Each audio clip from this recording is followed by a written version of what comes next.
Good morning, everybody. Please use the chat. We'll get to our panelists just in a moment here. We're glad you joined us.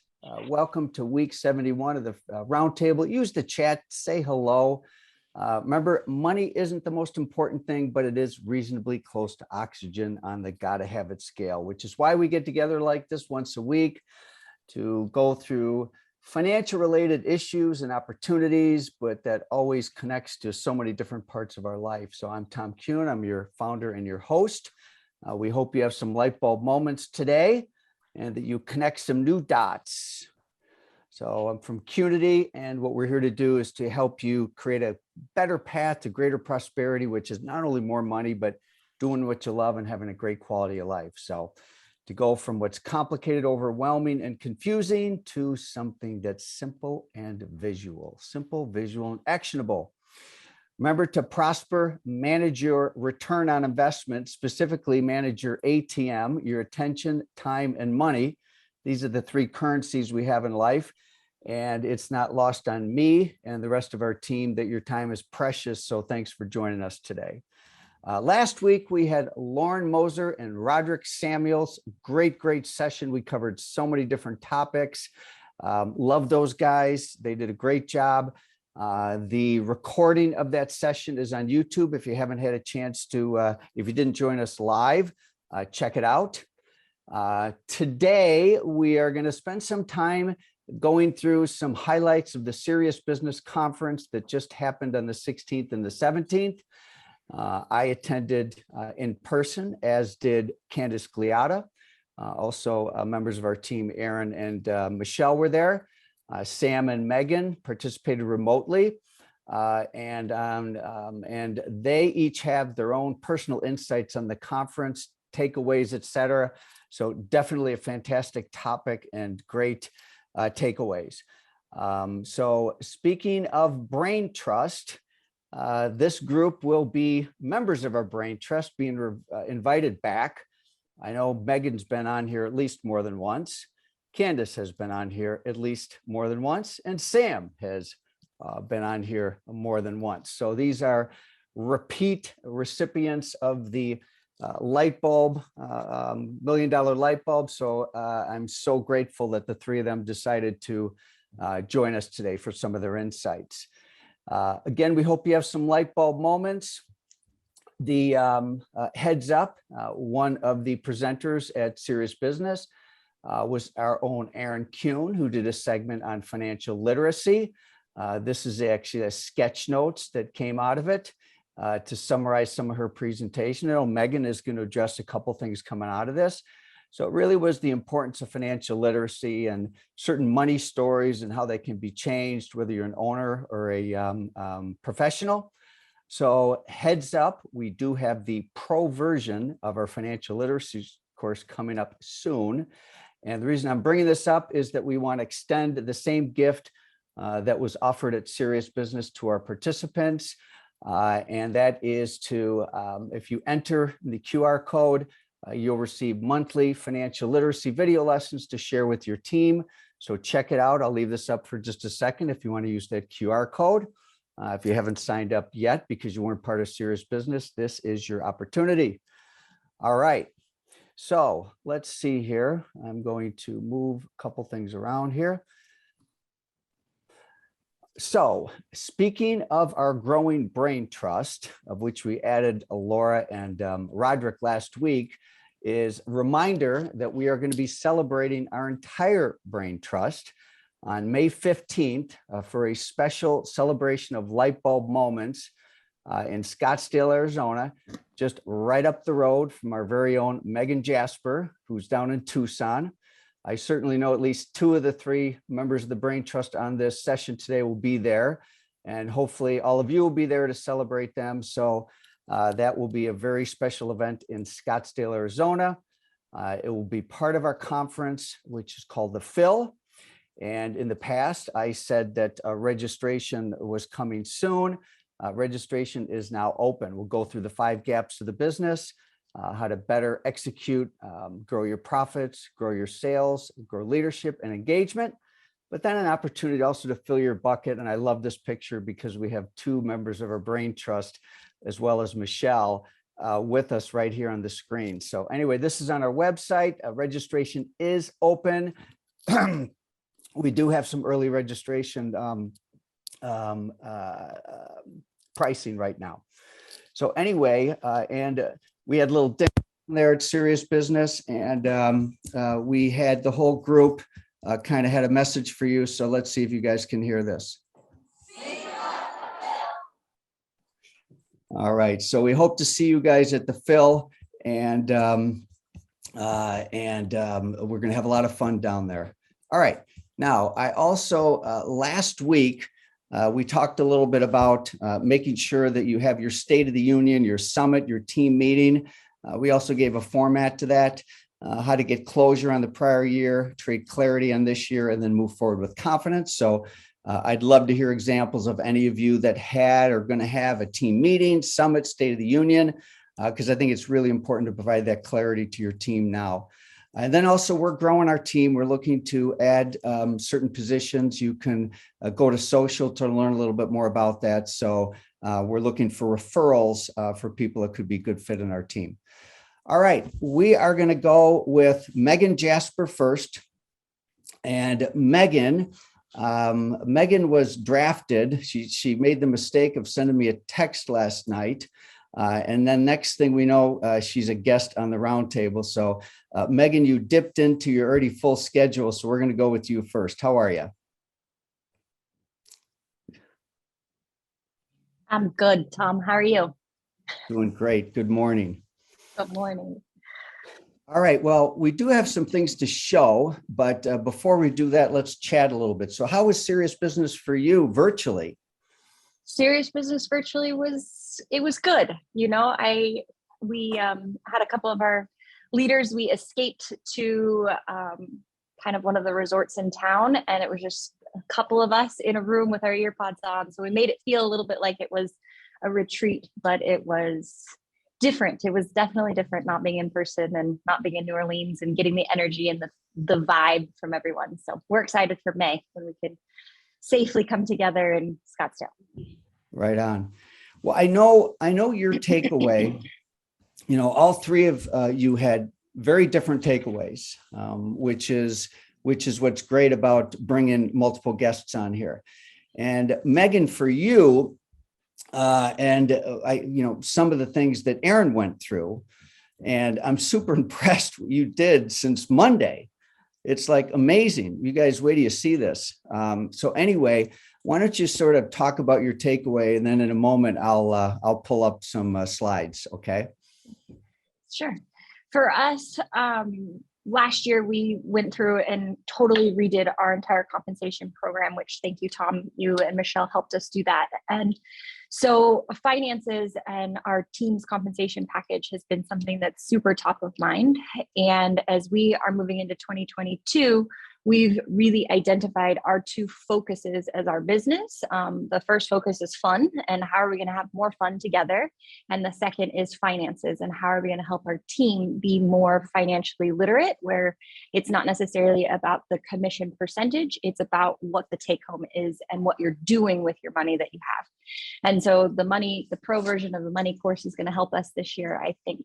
But as I was listening to Erin on Monday morning and how she was talking about how we're sharing this information, I had just received my W-2 and I had opened it and I was like, I don't even, whatever. Then I put it in my purse. And then she's talking about how do you make this a visual component for your team. And then she was sharing about Ruiz and Candice at Citrus of how we're sharing not only what your compensation is, but what those hidden benefits are, or those hidden compensation components. And I was like, oh my gosh, we just have to make it visual for our team. And we can do that. We can make that happen. And so all of our W-2s had been stamped and we're sitting in the outbox Monday morning. And so I call our team here at the office. And I was like, take all the W-2s back. We're going to put our own W-2 with them.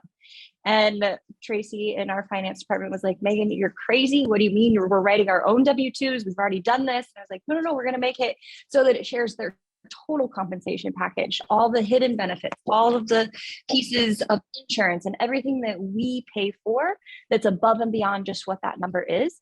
And then what I loved on Candice's from Citrus was that percent of growth. And I know that last year, obviously being closed for us, we were closed for 7 weeks. So everybody's compensation was going to go up, but we added on like what that actual percentage of growth was from their W-2 previous year so that they could see it. And in some cases, some of our staff grew over 100%, some grew 20%, some grew 7%, but it's so exciting to see. And we're only through the F's. So that's why I said, Tom, I have to go. So let me get this right. You pulled all the W-2s out of the outbound mail on a just-in-time basis. Now let's talk about scale for a moment. How many are we talking about here? We have almost 250 employees. Okay. So listen, you guys are activators, there's no question, but I'm super impressed to go from a screen visual and then pull it, and create your own. So really, really impressive. So I'm going to show some visuals, and for our those of you that are out there in virtual land today, we do have some rules of engagement for our guests. We do ask that you don't go contact the guests offline and ask to share this, do that, whatever. They're already given their generous time today. We're going to leave it at that. Okay. Now, and what I'm going to do is I'm going to show you with the courtesy of Aaron, the presenter, Michelle, Candice, and Heath Smith, just some quick visuals here. And you'll get to see a little bit more what we're talking about here. Okay. All right. So this is the example that Aaron shared. And this was from one of our coaches, Heath Smith, who has Ruiz. And basically what he did is he took W-2 compensation and then added health and welfare, paid time off, insurance, et cetera, and came up with some new value of compensation. And then this is what you came up with. Megan, I did white out or blue out the names just to protect the employee. But what do we got here? So we got gross pay and the W-2. So this number is going to tie to the W-2, as is that one. And then you added all these different pieces of the compensation. Very impressive. Yeah. So it was actually a really great exercise. Jana, the owner of Gadabout, and Tracy in our finance department, and I sat down yesterday and went through all of this. And it was a great exercise for us in a leadership capacity as well. But you'll notice on the W-2 component, we only listed their claimed gratuities. So that's only what's run through Tippy or that they're filling out a gratuity report and claiming. So we just wanted to make sure and highlight that wasn't all of their gratuities, because obviously that was much higher. Yep. And then the second box is, I'll go back. Thanks. The second box is a lot from what Heath had on his, that I just loved, because it talked about that medical, Medicare and Social Security. So those are printed on their W-2, but even me, when I read my W-2, I don't really know what that means. And so using that little description, and then unemployment insurance, federal and state, we just figured that out from the percent of tax that we pay, 6% and 2% off of the first $7,000 of employment. And then the workman's compensation insurance, I took our total package, so what we pay for workman's comp insurance, and divided it by the number of employees that we had. And that's how I came up with that number. And then the same with the liability insurance. And then because we were doing this so quickly, I didn't really have time to calculate education hours and how much education we did last year. So I just education, priceless. So there's not really a value on there. But anybody that was teaching education or was paid to attend, that fell under their W-2 instructor or education dollar. And then we just included some key indicators. So how many hours they worked last year, came up with their average hourly rate. We've never shared this number before. We've never ever actually calculated it. So I'm hopeful it's going to open up a new conversation. It was one of my takeaways from 2 to 10 last year in one of the roundtables, was really that average hourly rate. So we put that on there. We're going to add retention and then the percent of growth that they had over the previous year. Nice. You did a great job, Megan. It's awesome. Thanks. And it's one of the things that Aaron went through that are really keys to providing that financial literacy. And the correlation between financial literacy and recruitment and retention is just off the charts. And I think it's a big miss. So and these are the kind of things we'll also go deeper in at the Phil guys, these type of concept. So Megan, I know you have other things you have going on. So great job. Thank you. Let's everybody give Megan a hand. And I guess we have to give you another golden light bulb, don't we? So, and Jana's on here too. Good morning, Jana. I should have had Jana on here too. So, all right. But Megan's super impressive.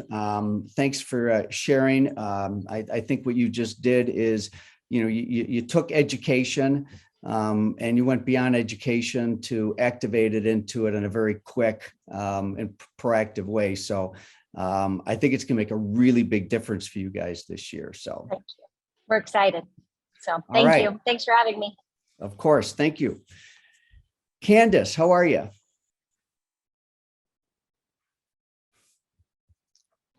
Doing well. How are you?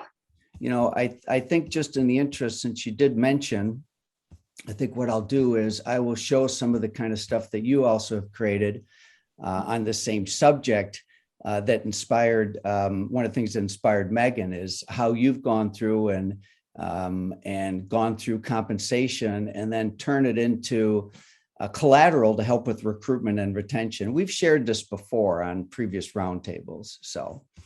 Yeah. And that one, the example that you have up there is an interesting one because we had to do a heavy focus on hourly because that was a 2020 sample. So the overall growth went down for that person because we were closed, but we were able to show them how the time that they did spend at the salon was more, that they made more during that time. So it was a really helpful tool.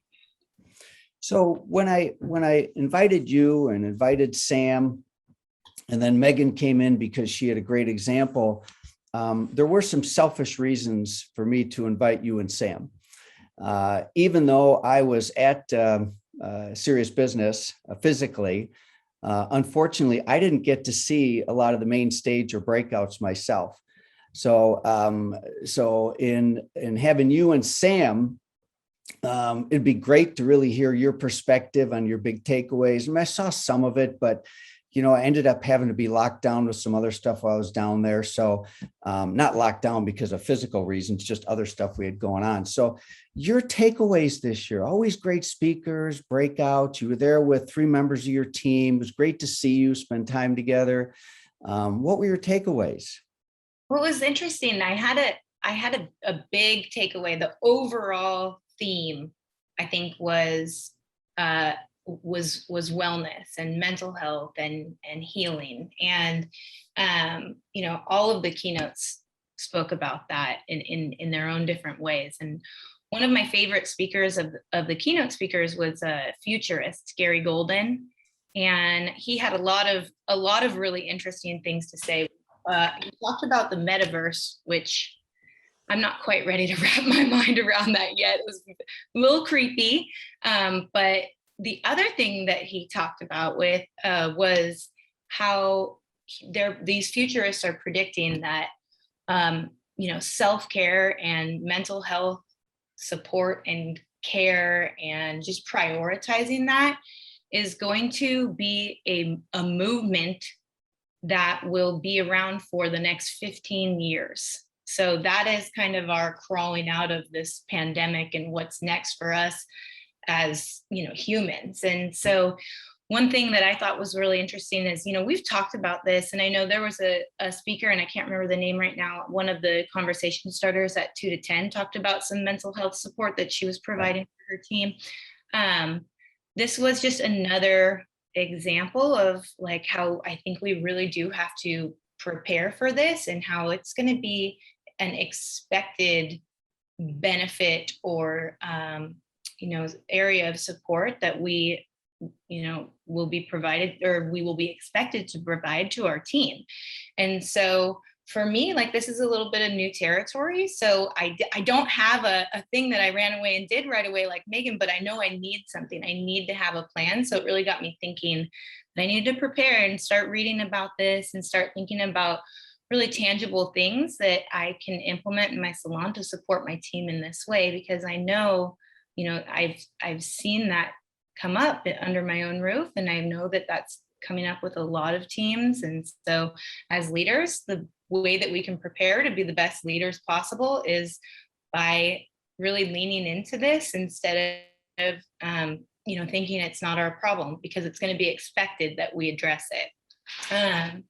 As it pertains to the clients in the industry, he also talked about, self-care being something, including, hair and spa services being something that is going to be very highly prioritized as this movement grows, which is good news for our business because we provide these wellness services. And so, we can think about it as a marketing tool to be able to keep up with the trends that are happening, but at the same time, providing education and tools for our teams to be able to have these deeper conversations without it, sucking the life out of them. Because I'm sure that you've all had these conversations with your team about burnout from talking about, the pandemic and whatnot. And that's not going to go away. And so how can we prepare for it instead of let it, drag us down? Excellent. Yeah. So let's, I'm going to bring Sam forward here, and don't go anywhere though. So let's bring Sam into the conversation. I think that means, there we go. Sam, you had a way of stitching together and stepping back a little bit and looking not necessarily on one individual segment, but just different an overall feeling from 2 to 10 and how the percentage were organized. And, I'm very close with Carol Augusta and Deborah Neal. And the natural thing would have been to invite them on this, but honestly, I gave them some space, It's okay to draft you guys on pretty short notice, but I thought, let's give them a couple of days off. So anyway, we should have them as a guest and them speak directly, but I felt, they probably need a little bit of rest. So Sam, you're the guy that maybe can step back and stitch it together for us, because you were there virtually and you watched most of the sessions. Yep. Yeah. I even tried to load it onto the metaverse on my glasses so that I could see something, but I couldn't figure it out. I have to tell you that listening in, my job, and the reason I do it the way I do it is because I basically gather all this thoughts into a cloud of information by hovering back and looking at it. And then I walk in the office, and sometimes I do it formally with the management team, or sometimes I'll do it like I did this time, which is just like a 30 or 40 minute rant with all the data, and they stop and they'll start writing down, okay, who's Gary Golden? Who is Gigi? Who are these people? And then their job is to piece it together and put it out on the shop floor, so to speak. So part of what I did was I sat and I listened, and I'm going to go quickly through this. Is first off, in listening to the first speaker, her message was so, I could have stopped with her. I paid $200 to be on the thing yet this weekend, and I could have stopped with that. I think I texted Deborah and said, got my money's worth. Because she was so specific about cultural creativity and how that works. And then what was interesting, because she was clearly a heavily melanated human being that just glowed with passion, what happened was it immediately takes your subconscious mind into your own thoughts about, well, what did that really mean? So I really was paying attention deeply to that first piece.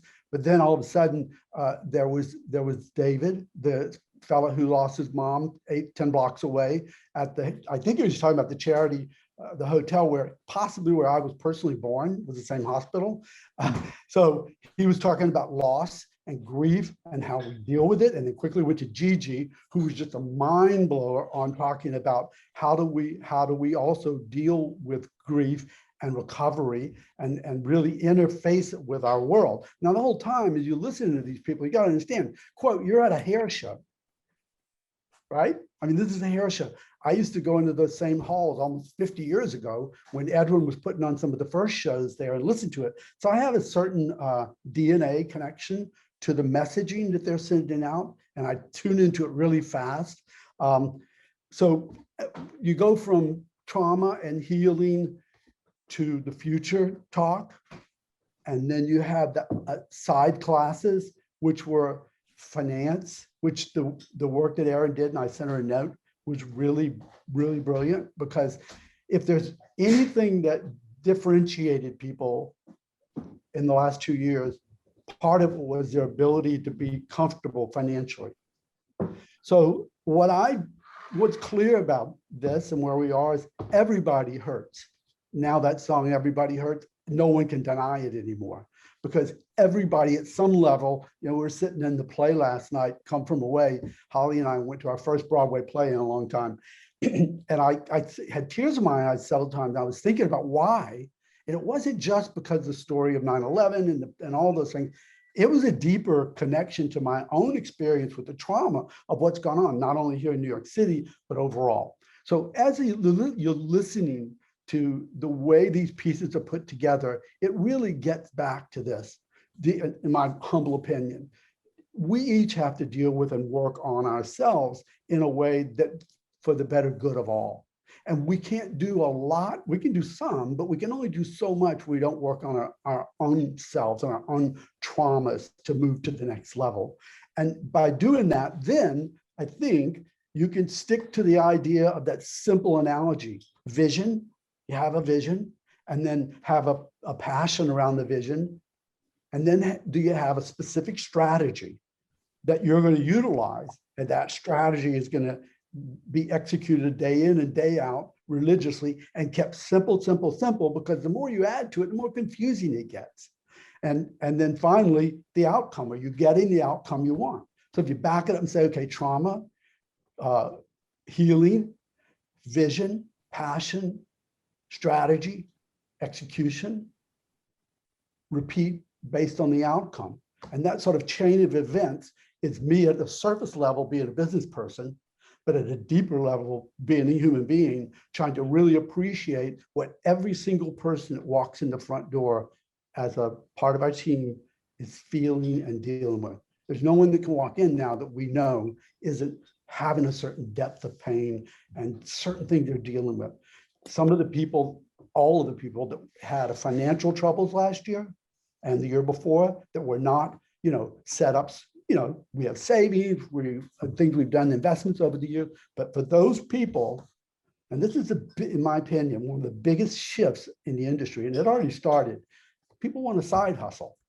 They didn't know exactly why they wanted a side hustle, but all of a sudden you find out that, holy shit, I can't work. I have to go out the back door. I've been doing some California customers in the last 3 or 4 months, and they told me they were getting the hair done at home, in the kitchen, in the driveway, by hairdressers that they had to support in California because they weren't allowed to work. So what have we learned? We've learned that multiple streams of income are okay, and it doesn't mean you can't be a full-time employee or work a lot at a salon. It means understanding that the tips and the cash flow and all these fabulous things that we're showing our teams that they are earning, they need to then turn that and put it to work for them. That goes over to where Erin is, giving you the skill set for saying, wait a minute, spend less, invest more, save, focus what you're doing with your resources. Because, look, I'm a very energetic guy that's been in this industry 50 years. And I did hair on Saturday and Thursday and Friday of last week, and I love doing it. I do not. When people say, get away from behind the chair, I'm like, why? It's my happy place. I love being there. But my point is, all along, you have to make sure that you're building for the day when you're like, you know what, I really don't want to do this anymore. And I just don't have the passion to do other things, but I want to do the things I want to do that fulfill me, that refill my cup. And a good example is I spent all day Sunday, all day Monday, and then I listened in on something Monday night for an hour and a half that had to do with one thing. And that's the industry that I've dedicated my life to, that I love so much.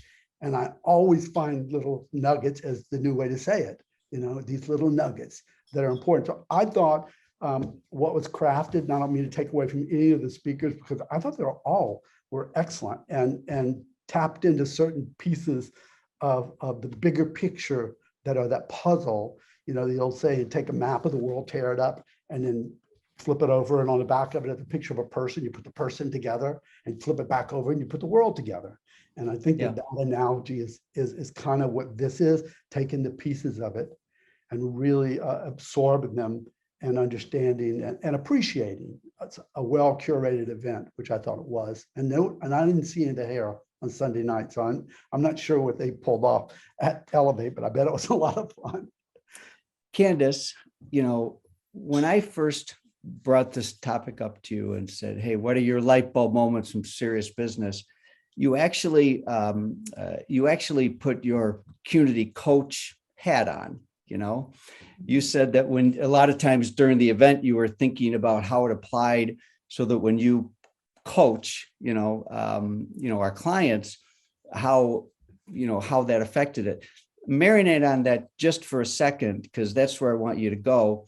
But Sam, you made a comment that just made me reflect. And, here you spent a couple days and more stepping away from your business, not physically stepping away from your business, but stepping away from the day-to-day. And, clearly you and Megan have come up with ideas that will shape your future. And so where I'm going with this is I so believe in the importance of attending and going to events to fill your bucket.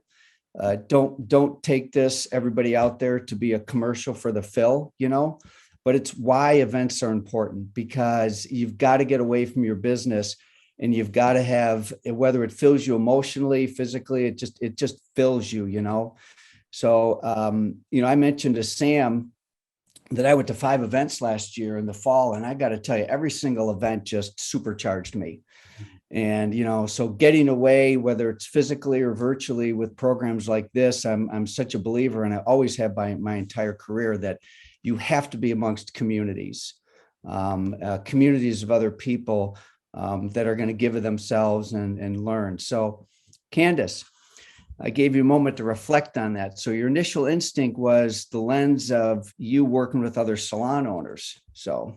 Yeah, especially for like a lot of the breakouts and the more specific topics, because, there's a lot of things that I've started to do in my own salon that are kind of along that theme. One of the things I noticed overall that was a big difference just in the reaction of the crowd is when certain topics that used to be, annoyances or triggers for us as salon owners, like people wanting time off or people wanting flexibility or things like that, the reaction used to be kind of a laugh or a grumble or that sort of thing.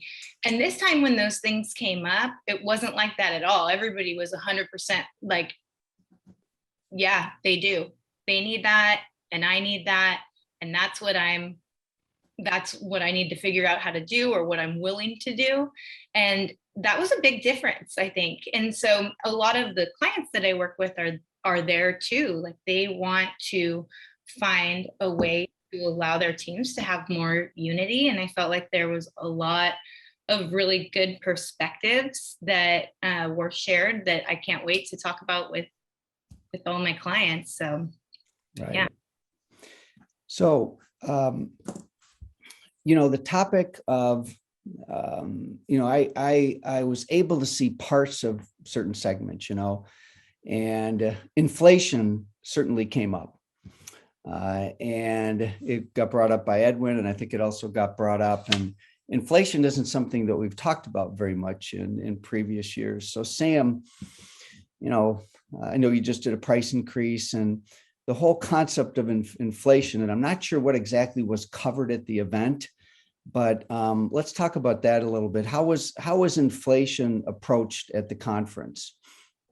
I didn't hear everything Edwin said. I listened to something totally separate after the serious business in the evening that was specifically about inflation, price cuts and all that. But I think it's relative either way. And that is fact. A couple of things. And I just want to point out that two streams of income, in my opinion, are not enough. I think you need to be more in the neighborhood of 4 and even upwards of 5. But to be absolutely insulated in a way that, that you could go forward. But I would say that that should be more of your target. What we do is every year on December 1st, roughly 5th, thereabout, we raise the price 3%, which we've done forever and ever and ever. And I learned a long time ago, if you don't raise your prices regularly, people won't get used to the fact that you have to raise your prices. So there are a lot of people, and this year we raised them, we kind of split it up. We did some as low as 5, some as low as 7, some as much as 11%, depending on the specific area we were in. But we netted out at about 9.5%, 10% of a total price increase. And we also had a PPE charge at the front desk, which I've heard people say, oh, poo-poo that. My theory is, I'll ask forgiveness. I don't ask permission of anybody anymore about how I run my business. I run my business the way I and my team and I want it, what we need from it, and we go after that like rabid dogs. I mean, we're serious about it, and whatever that takes. So we added that, which helped with us defend us against inflation, and we'll ratchet that down. It's almost like the way the Fed is raising the increase in the interest rate. We'll ratchet that 5 to 3 to 2 to 1 as we rebalance the whole thing. But what we see so far, we're lucky. We're not seeing a lot of back orders on necessary goods, but what we are seeing is some pretty significant price increases at all levels. And then you have probably about 40%, 30% maybe of the people, any vendor, that are taking advantage of the price increase because of inflation, whether they have a need for it or not.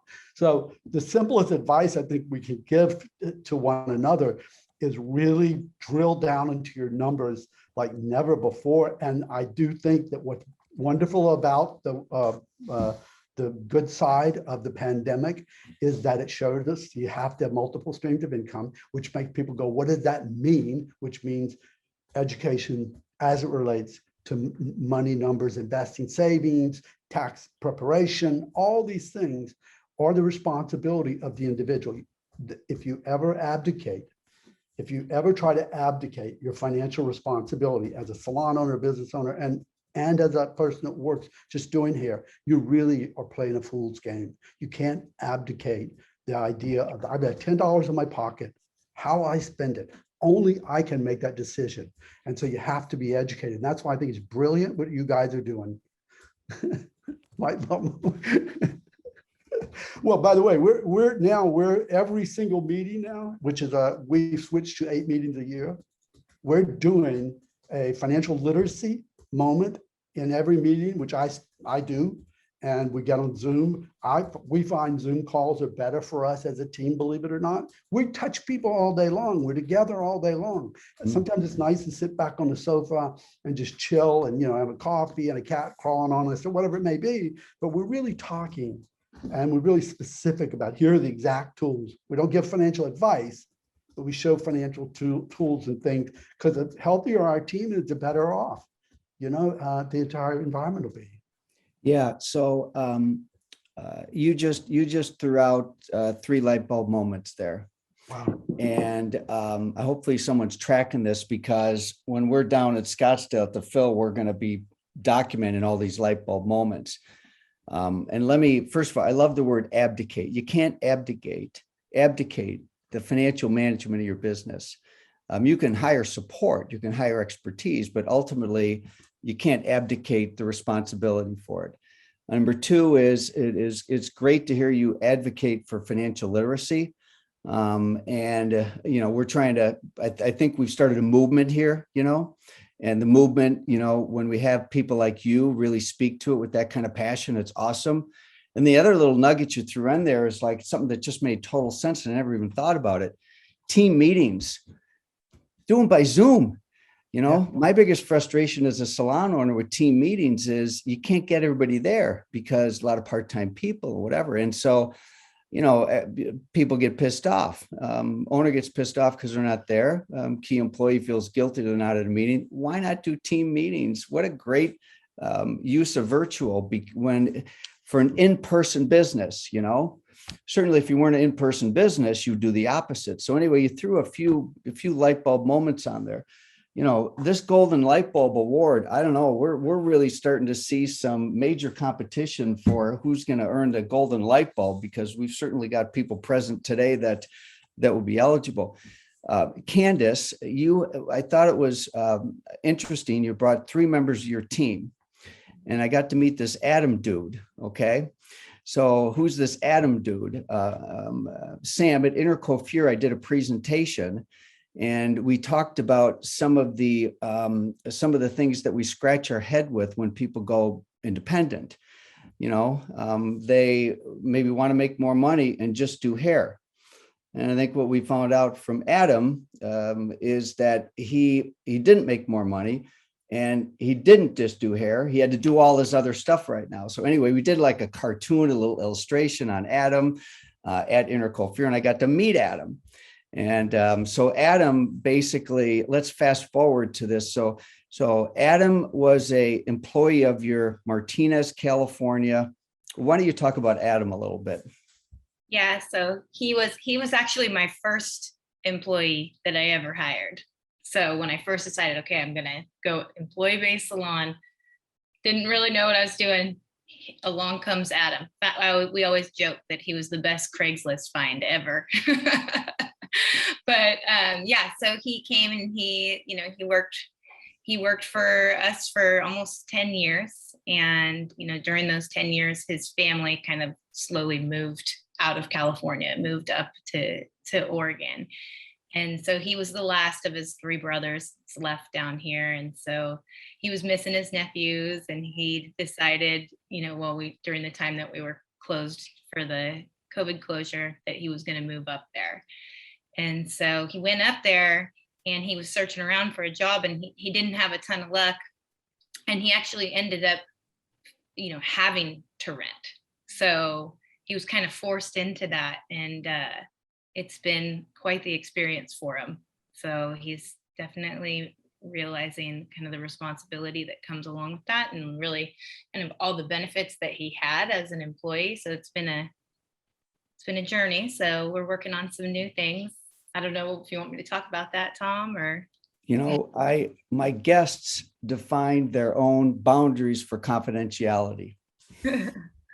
So that is up to you. I'm happy to talk about it. Might as well.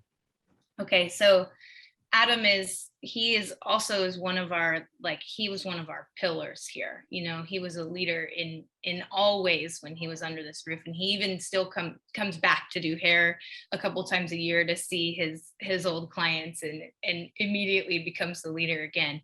So one of the things that Adam found when he went up there and was searching around, there was a lot of opportunity in the town that he lives in. He's just south of Portland. So there's a lot of opportunity for customers and a lot of opportunity for finding team members. So Adam and I are working on a project up there now. So we'll be opening a second location and really tapping into all of these virtual ways of being able to lead from afar. So we're really excited about it. And he's going to be my guy with boots on the ground there. So he gets to be part of the Citrus team again, and he went to his first serious business conference just this year. So it's great. So you'll be multi-location come fall then, right? Yeah. 2 to 10. Awesome. Mm-hmm. Well, I thought it was, just interesting. Somebody leaves the business and boom, here he is back at serious business like that, and he enjoyed it, no doubt. He did. And you know what? He loved Aaron's breakout. He absolutely loved it because he has, he's grown up with me. He's young. So he's only 31 now. So he was 21, and he was talking about as Aaron was going through the myths and traps, he was looking over at me and going, remember when I used to say, I don't care about money? I used to say that all the time. I don't care about money. He's like, it's only 10 years later, and I do care about money. I don't care about material things, but I care about money. And he really related to that story that Erin shared about travel being her why and planning for the future. So it was kind of fun to see him on the other side having that light bulb moment as an individual. Nice. Well, you guys are great guests, and I'm just wondering, I'll give each of you the opportunity to share any last words and any final light bulb moments, even ones that might have just come up. So Sam, any final words? Well, I think what Candice just said, that's a real great organic DNA connected, grow from within opportunity there. And I'm not sure what I was listening to. I know where I was listening yesterday on NPR, and I heard someone talking about the Gen Z, the boomers, Zoomers, and talking about the amazing optimism that's going to come from the generations that won't really be on the floor yet. And I don't mean just in hair, but they will be driving the future of our country. And these people are not going to just lay down and say, oh, I got beat up, we had the COVID. No, they're going to come back. They're going to utilize everything from, yes, the metaverse, blockchain, and all these things. And in my humble opinion, we'll be taking blockchain, Bitcoin, whatever, maybe within a year, but 2 years at the very most. And it's all part of the package going forward. So, my aha moment is that every time you think it can or it won't, and I just don't know how, you do. And that's only because you always put yourself in a learning frame of mind. You wear the glasses of a student in perpetuity, and you never stop looking and never give up on the industry. You chose to be here. You want to be here. You see the beauty in it. I wrote a 78-year-old customer yesterday who wants to go silver. I wrote her a personal letter, and it basically said, we have all gathered together, our top colorists and everybody, and spent time talking and thinking about you, because we know your hair better than anybody else, because we see you every 4 to 6 weeks. And I said, we are going to have you set up. Everything is going to be amazing. I can't wait to see you at 2 o'clock on February 4th. And at the end of the day, it's at the chair. It's the humanity of it. And she wrote back this wonderful letter, and feel so loved and warmed. That's what it's all about. And yeah, you have to respect money, because if you don't love money, it's not coming looking for you, and you're going to need it. Sam, thank you for your wisdom. And, I actually think about you guys every single week, because I got to see you in New York. When I was there in October, I went over to your salon. I got to see you and Jenna.